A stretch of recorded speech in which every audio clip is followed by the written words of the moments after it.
All right, this is Engineering 1330, Section 7, Group 8. So our group, we decided to go with the concrete strength project. We found that one the most interesting of them all, for we all have an interest in civil engineering. With the data given to us, we made a goal of being able to predict the compressive strength of concrete using data of different ingredients and procedures. This data included things such as age, water, and blast furnace slag. So during our work, we ran into many problems. Most of these problems came from us being inexperienced in Python.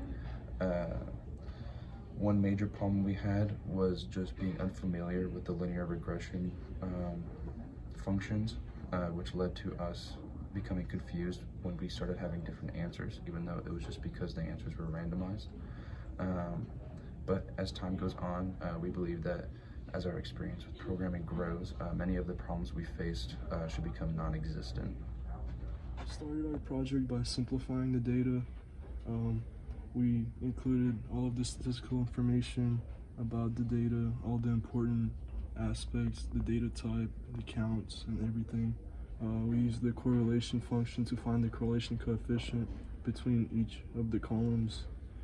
We created a pair plot which allowed us to see all of the points on the data set and how did they correlate, kind of.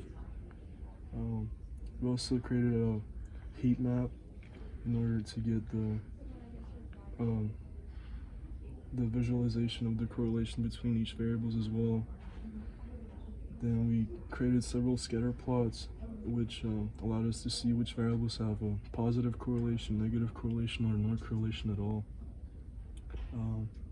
Also, we created a bunch of box plots in order to find the outliers in the data sets, which were the distant points.